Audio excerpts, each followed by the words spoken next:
you're such a genuine gem. Thank you for clicking on my video. I'm Brooke Makenna, but today's case is about the Oregon City girls who were abducted and murdered. Now, when two girls disappeared, no one expected to find a family of killers. This community was so full of suspects that investigators had trouble dwindling down the list. But the true monster may have been front and center and on camera. I also want to thank our sponsor, Skillshare. If you guys have watched my channel before, you know that they are a longtime love of mine. They're an online learning community with so many different topics to learn from. And the best part is they're in tiny little chunks that you can watch when you have a little bit of free time. So it's not like you have to sit and commit yourself to an hour-long class. Every time you have 5 minutes, you can go on and you can learn. So you can't use that excuse if you have no time to learn when it comes to Skillshare. I've been loving the class by Daniel Jose Older called Storytelling 101, Character, Conflict, Context, and Craft.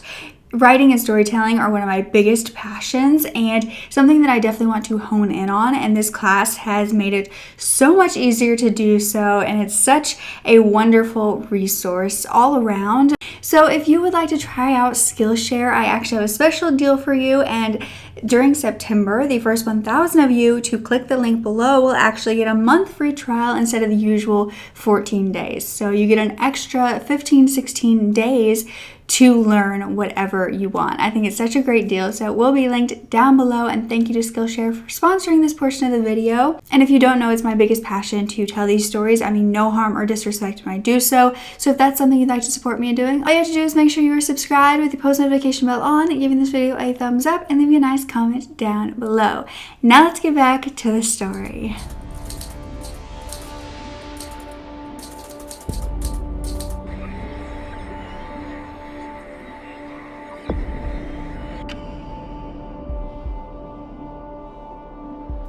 So it was 2002 in Oregon, and the Pond family lived in Oregon City. This was Lori and her daughter, Ashley, who was 12 years old, and they lived at the Newell Creek Village Apartments, which were basically for low-income residents. They could get a really good deal on housing, and although it wasn't in the best area with the best people around, they were able to afford it, which was the most important part. Now, Ashley was in 7th grade at this point. She was going to the Gardner Middle School and did well in school. She was known to have kind of, that teenage attitude as she entered her teenage years, but she was still known to be a nice girl. She was quite popular with the kids in her class.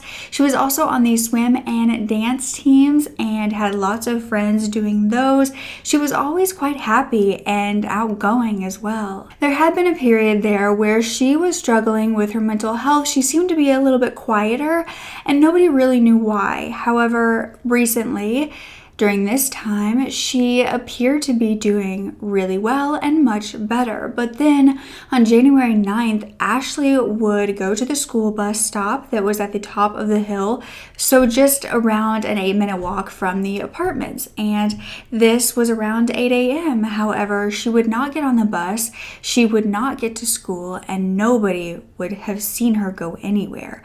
The bus drove up and she was no longer there, and then all of a sudden the school was calling her mother Lori, telling her that she never turned up. When Lori was told that Ashley was not there, she confirmed to them that Ashley was not staying home that day. She was not sick, and then she began to panic. She knew this was not like Ashley to skip school, and so she immediately called 911 to report her missing, but only really got the runaround when she tried to get help. Now, she was told that since Ashley was 12, that she was probably just a runaway. Even a family friend of the Ponds, who was named Linda O'Neill, was a private investigator, and so Lori contacted her, and even she told Lori that Ashley would call and she would be home soon enough and that it was really nothing to worry about. Investigators did a quick initial search and questioning in the area, but they found nothing, and that's where they dropped it. A week later, Ashley had not contacted anyone. Lori, during this time, was contacting different caseworkers from the state to see if she could get anyone to help her. Nobody was calling her back, and that is when the investigators finally began to believe that this could be a dangerous situation and this girl could have been abducted. And so they went to the FBI for help. and they all went searching. Now, meanwhile, looking into Ashley's behavior kind of led the investigators down a road of very dark history. This little girl had seemed to endure quite a lot of trauma during her only 12 years on the planet. You see, her biological father was named Wesley Roediger Jr., and he did not live with Ashley and Lori during this time, but he had visited them up until a year prior of Ashley disappearing, and this was in 2001. And the reason that he stopped visiting was because he had basically been put in jail and then sentenced to 120 months of probation because it was found that he had been sexually assaulting Ashley since she was only 8 years old.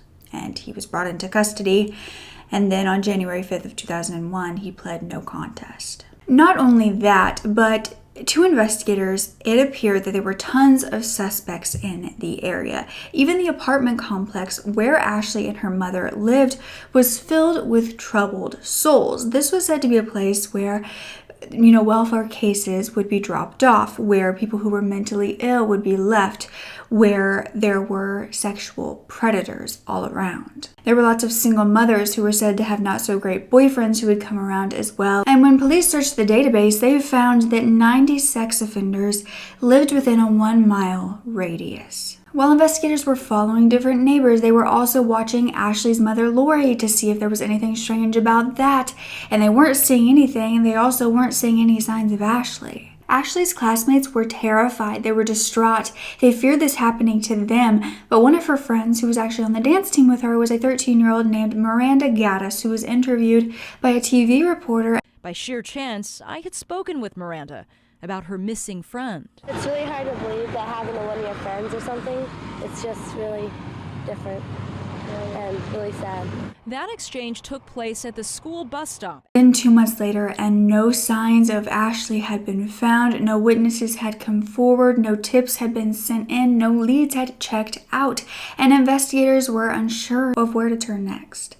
However, on March 8th of that same year, everything changed, because they got a 911 call and suddenly a new missing persons case was launched. An 8th grade girl had vanished while going to the same bus stop that Ashley had gone to. This was none other than Miranda Gaddis, who had given that TV interview.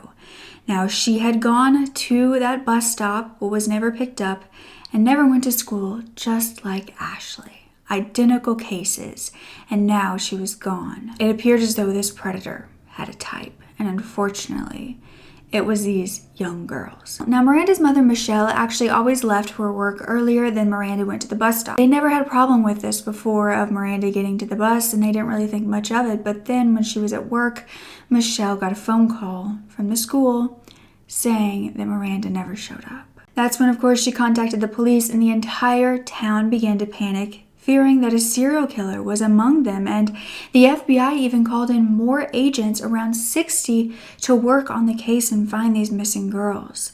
A task force was then created, and soon enough, it was found that Miranda's father also had a criminal record. Now, this was Jason Richard Gaddis, who had been convicted of kidnapping and assaulting 2 minors. This was in 1995, 7 years prior, and when the police actually went to arrest him at the home during that time, he grabbed Miranda and used her as a hostage to try to get out of being arrested. He began saying he would hurt her if police didn't leave, and they ended up tackling him from behind. Miranda was okay, but she was also traumatized. He was then sentenced to 6 months with 54 years probation, but then of course, Miranda's mother, Michelle, divorced Jason and began dating a man called Brooke Makenna. Now, Brett was not much better than Jason at all. He was said to abuse all of Michelle's children for the next 4 years until he was arrested as well. He pled guilty to 15 counts of sexual assault and was sentenced to 20 years. This is when the Gaddis children were actually taken away from their mother Michelle and placed in foster care for the next 18 months.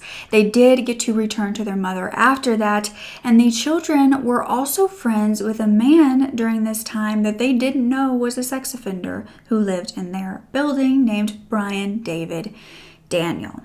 However, they all claimed that he never touched them, he was never inappropriate, but 2 years prior to Ashley and Miranda's disappearances, he was arrested for the murder of a drug dealer. It seemed that both Ashley and Miranda were surrounded by people who were more than likely to do horrific things to them, and they had no idea, nor did they have the opportunity to get away. So how are they going to narrow down this suspect list? Well, they had uncovered reports from Ashley about another man who had sexually assaulted her. Now, when she was in elementary school, she had told a reading teacher that a man had kissed her on the lips when he dropped her off at school and also had sexually assaulted her. She said that this man threatened to testify against her at her father's trial, which of course was for the sexual assault of her, and say that she was lying if she told anybody what he was doing to her. This report was sent from the school to the child abuse hotline, which was sent to child welfare workers. But guess what? Nothing more was done after that. But now investigators heard about these reports and they found that this was a man named Ward Weaver. Now, he was actually Ashley and Miranda's neighbor, and a day after Ashley disappeared, they had gone to his home to ask him about these allegations.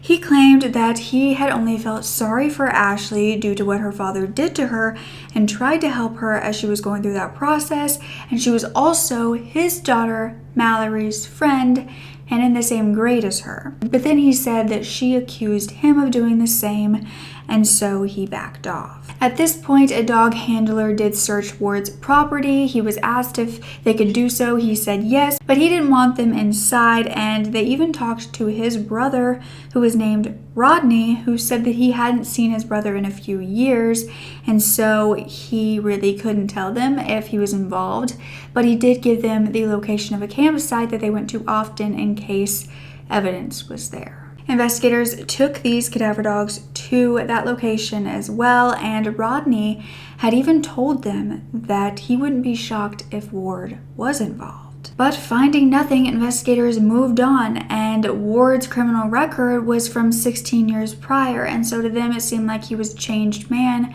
and was just taking care of his daughter as a single father. His alibi also checked out, and they were back to square one, except P.I. Linda, who, like I talked about before, was close to the Pond family, did not believe that they should rule him out. You see, she had been working on this case on her own when she pulled up to her own home and saw her teenage son outside working on his car with none other than Ward Weaver.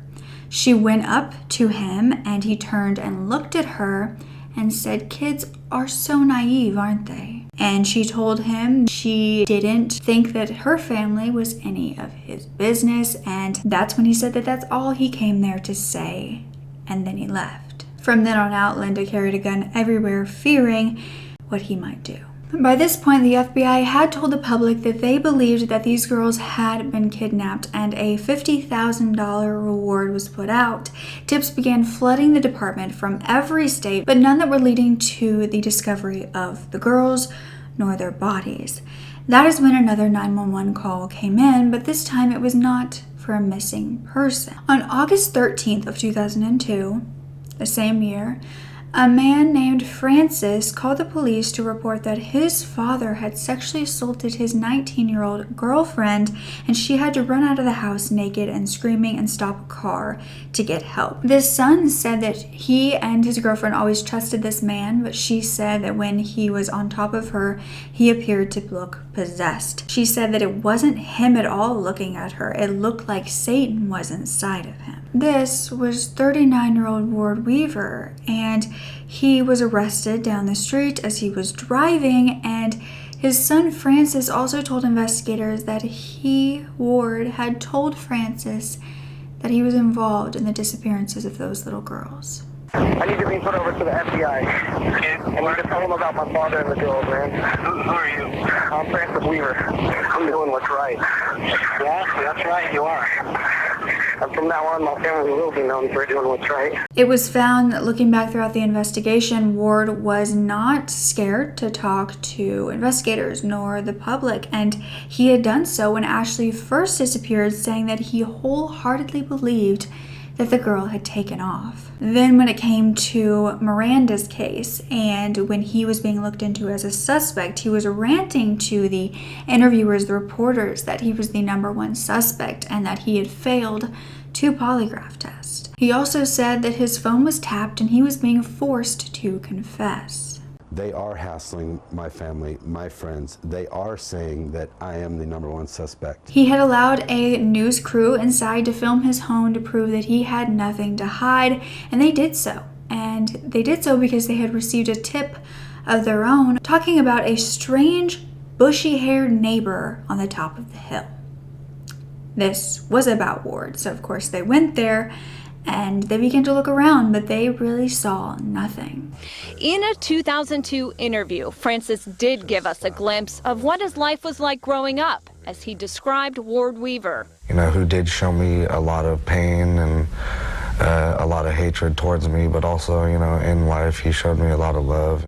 When looking into Ward's past, it was found that he was known to be an abusive husband, especially to his 2 former wives, and there had been 10 calls about domestic violence that detectives had to go and sort out at his home. Ward had also been said to hit a babysitter over the head with a 12-pound chunk of cement. His relatives would say that he was violent and explosive, and his son Francis said that he was disgusted to know that he could have come from a man like Ward. Ward's younger years were said to be even worse. His own father was in prison, and so he had a stepfather taking care of him, and he allegedly was abused by his stepfather often. After this, Ward was said to torture and hurt his younger siblings and go into rages out of nowhere that terrified them all. He chained his stepbrother to a nearby tree that was near a dog because he was scared of dogs. Ward thought this was hilarious. He would shoot his sister with a BB gun until she was bruised, and his own mother believed he was a demon and didn't know what to do with him. But it appeared this was a man who had gotten better and better at hiding his demons from the world.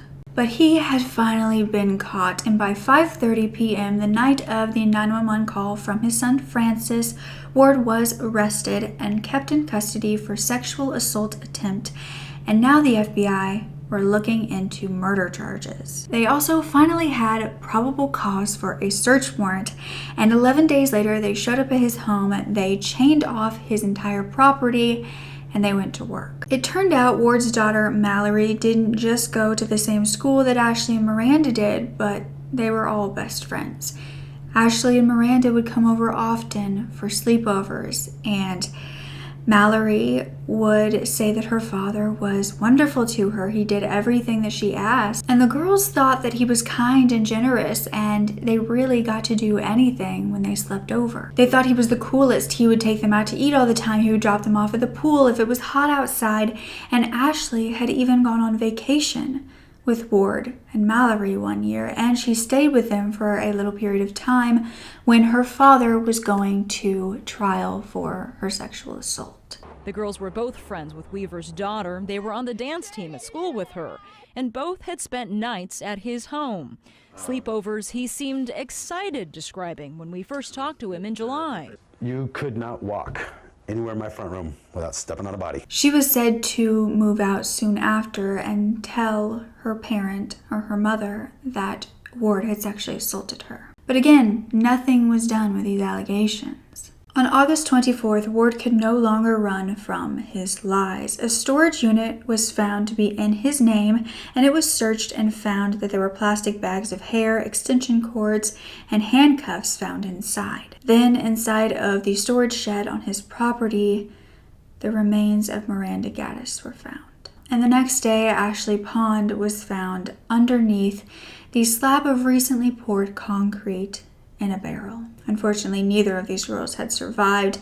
They were both bound and nude. Ashley was also found to have a blood alcohol level of twice the legal level for intoxication of adults. Ward was then charged with their murders, and the DA said that they were going to take their time with this case and make sure that they got everything legally valid before moving forward so they could charge him with everything. Miranda's aunt said that she believed if Ward was capable of doing this and keeping it quiet and almost getting away with it, that he had to have done it before. Investigators were looking into this as well, and they were using a handheld device with an earth-penetrating radar and would go around his land trying to see if they found any anomalies in the ground that could possibly be buried bodies.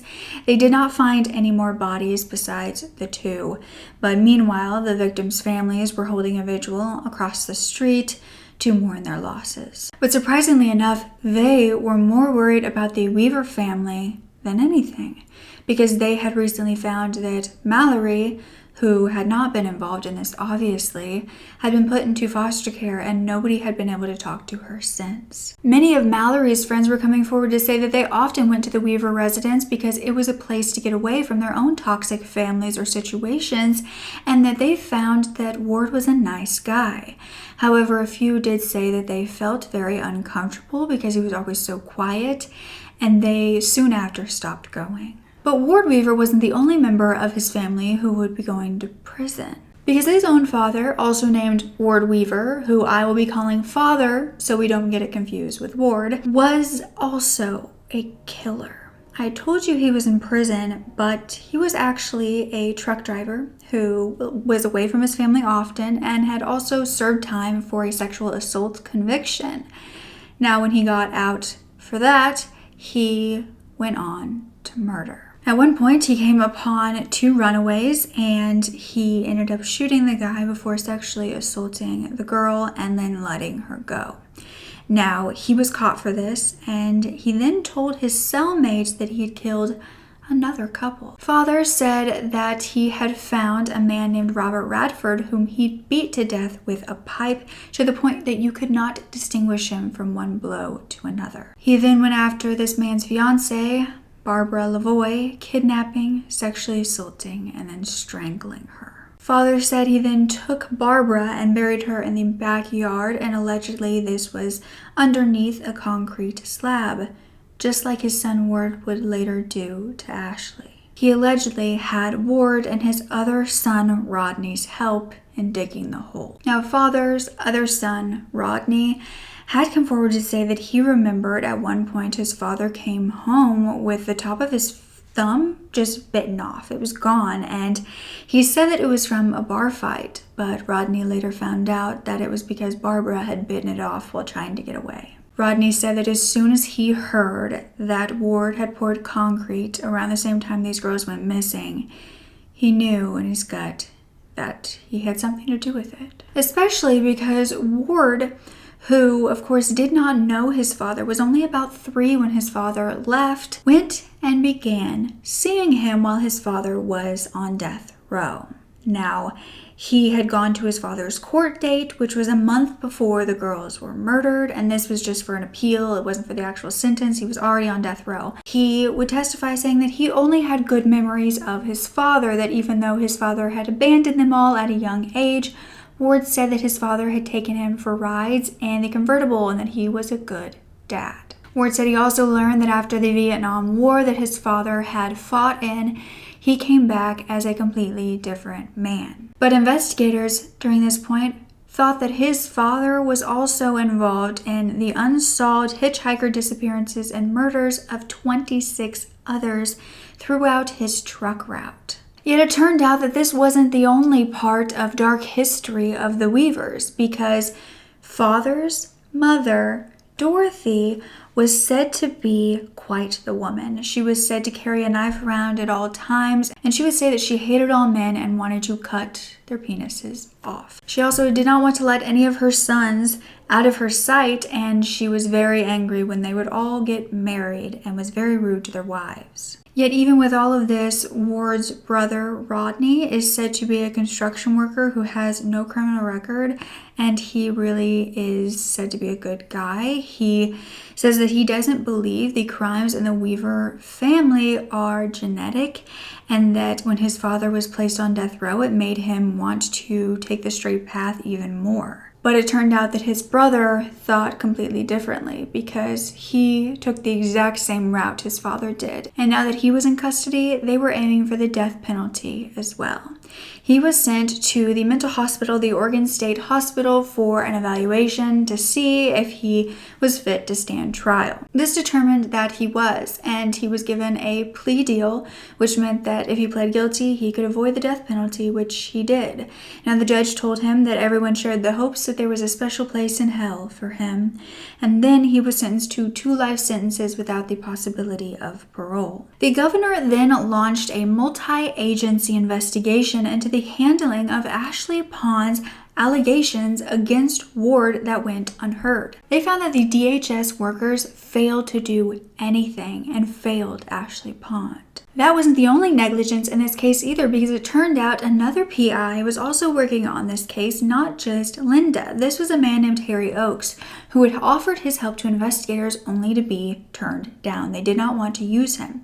So instead, he charged nothing, he worked for free, and he went into the investigation alone. He took his own search dog to Ward's property, and he had the dog smell some of Ashley's clothing. He took the dog to Ashley's apartment complex, where he was then walking down this path that led him right to Ward's door.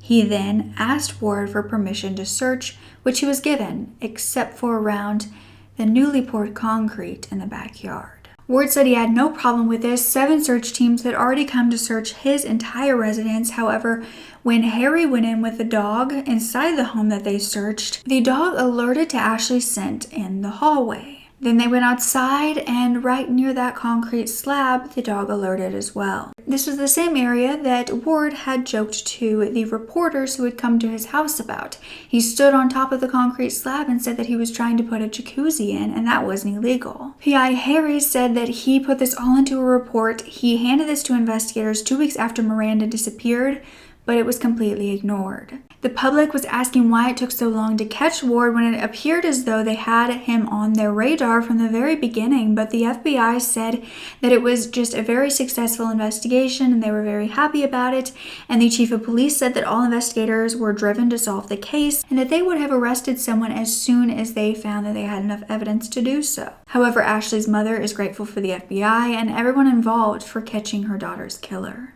Ashley's mother, Lori, and Miranda's mother, Michelle, decided to file a lawsuit against the Oregon Department of Human Services, who ignored their daughters and their allegations. They believed that their daughters could be alive today if somebody had listened to them. Now, the lawsuit was settled eventually for only $10,000. Only a year after the murders, Ashley's 3 siblings were actually taken away from their mother, Lori, again. This was due to domestic violence. Now, Ashley and Miranda both had siblings, and one of Miranda's sisters, who were younger than her, named Mariah, was very affected by all of this, of course, but she was determined to find out exactly what happened that day. And so when she got older, she decided to go to the prison where Ward was being held. I mean, it affected a lot of people. Those that didn't even know Miranda or even Ashley. Not a day goes by that she's not with us or thought about or even talked about. It's really hard because that night is usually when you talk to those people you love the most, and she's not there. She had began writing to him, pretending that she was his friend, and this was so he would talk to her. And he continued to tell her he would tell her more if she came to visit him. Eventually, she decided to. He was telling her that he wasn't guilty, but said that he would tell the truth once she was there. When Mariah got there, she saw this man who looked completely different than the Ward that everybody knew him as just being a single father. She said that he had a wild look in his eyes and that he described everything that he did to those girls in grave detail, to one of their sisters, to her.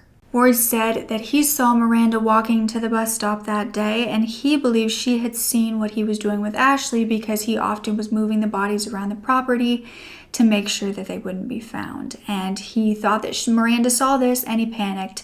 So he went over to Miranda, told her that he had found Ashley, that she was inside, but she was scared to go home, and he was hoping Miranda could help her. He honestly thought when Miranda was walking up the hill to the school bus that Miranda had saw something he was in the middle of doing, and he got scared and panicked.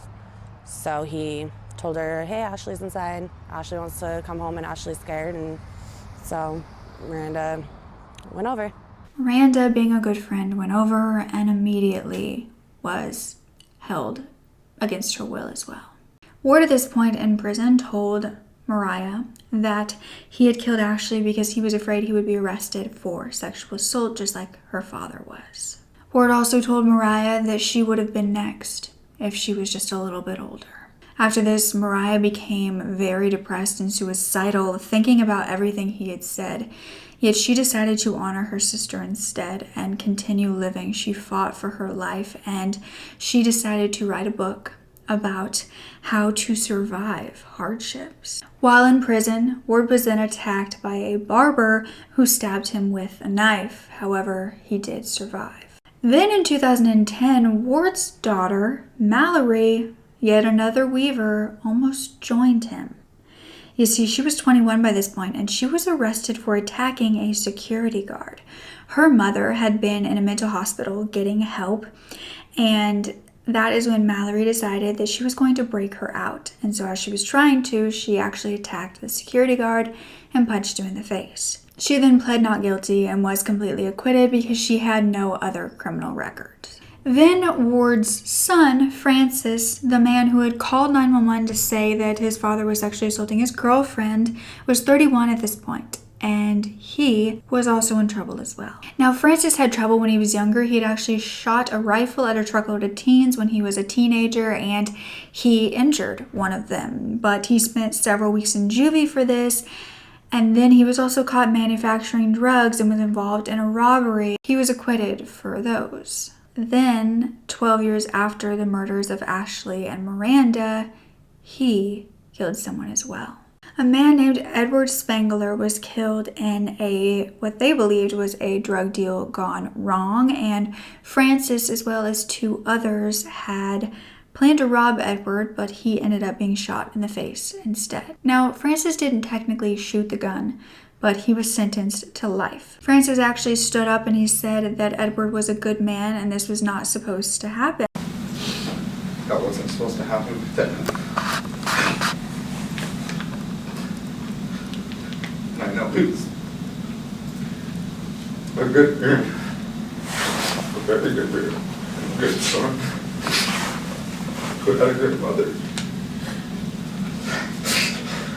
who even one time in my life treated me like a mother.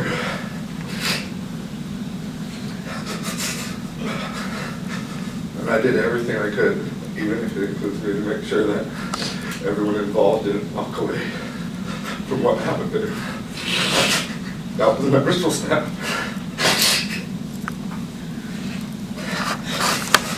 I pray for you guys every day. I pray for his children that they have every day for over 25 months of Black Sand County Jail. And I love you, Palestine. Thank you. 3 generations of Weavers were then convicted of murder, and it appeared as though this was a family of killers. Well, you may remember it's Francis Weaver who turned in Ward Weaver for the murders of Ashley Pond and Miranda Gaddis. Today, I asked a mental health expert what kind of influence that case may have had on the murder charges Francis is now facing himself. Could the trauma of what Francis went through have played a role in what he's facing now? It's possible. We're all shaped in some part by our experiences. Still, mental health counselor Michael Bies says murder charges for 3 generations is highly unusual.